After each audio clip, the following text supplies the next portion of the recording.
हिंदू धर्म का एक महान ग्रंथ भगवत गीता, कुछ नया सीखने वाली जिस पर तो हर कोई सकता है, मगर उसकी सही समझ सिर्फ कुछ ही लोग के बस में है। भगवत गीता की श्लोक और गीता के मैसेजेस को समझिए आसान हिंदी भाषा में और हिंदू धर्म के असीम ज्ञान के प्रकाश में लिए वेद का ज्ञान चैनल पर सभी सब्सक्राइब करें। श्रीमद् भागवत गीता। इस भागवत गीता में मानव के लिए अनमोल वचन है जो हम सबको अच्छा विचार देता है और हमें जीने का अच्छा राह दिखाता है। नमस्कार मित्रों, आप सबका एक बार फिर से वेद का ज्ञान चैनल पर आप सबका स्वागत है। भगवत गीता अध्याय 2 श्लोक 14। मात्रा स्पर्शास्तु कौन्तेय शीतोष्ण सुख दुःखद आगमपायनो नित्यस्तस्तितिक्षस भारत। मात्रा स्पर्शस्तु कौन्तेय शीतोष्ण सुख दुःखद अगमपायनो नित्यस्तान स्थितिक्षस भारत। मात्रा स्पर्श इंद्रियों का इंद्रिय विषयों के साथ संपर्क। तू सचमुच कौन्तेय कुंती के पुत्र अर्जुन, शीत सर्दी, उष्ण ग्रीष्म, सुख खुशी, दुख कष्ट, दाह देना, अगम आओ, अपायना जाओ, अनित्य अनित्य तम उन्हें तितिक्षस सहन करो भरत के वंशज।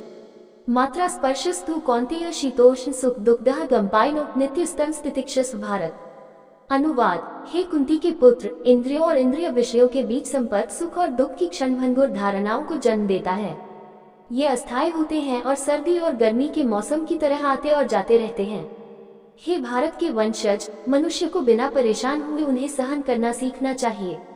मानव शरीर में 5 इंद्रियां होती हैं: दृष्टि, गंध, स्वाद, स्पर्श और श्रवण की इंद्रियां, और ये उनकी धारणा की वस्तुओं के संपर्क में खुशी और परेशानी की संवेदनाओं को जन्म देती हैं। इनमें से कोई भी अनुभूति स्थायी नहीं है, वे बदलते मौसम की तरह आते हैं और चले जाते हैं। यद्यपि शीतल जल ग्रीष्म ऋतु में सुख देता है, परंतु वही जल शीत ऋतु में कष्ट देता है। इस प्रकार इंद्रियों के माध्यम से अनुभव की गई खुशी और दुख की दोनों धारणाएं क्षणभंगुर हैं। यदि हम स्वयं को उनसे प्रभावित होने देते हैं तो हम पेंडुलम की तरह इधर उधर डोलने लगेंगे। विवेकशील व्यक्ति को सुख और दुख दोनों ही भावनाओं से विचलित हुए बिना सहन करने का अभ्यास करना चाहिए। विपश्यना की तकनीक, जो बौद्ध धर्म में आत्म साक्षात्कार की प्राथमिक तकनीक है, इंद्रिय धारणाओं की सहनशीलता के इस सिद्धांत पर आधारित है।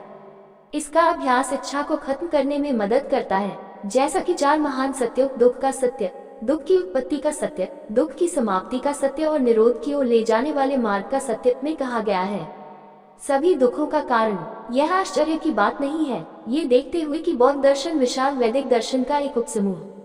दोस्तों, आप सबसे मेरा निवेदन है कि आप हमें सपोर्ट करें। वीडियो आपको अच्छा लगा हो तो लाइक शेयर सब्सक्राइब जरूर करें। धन्यवाद।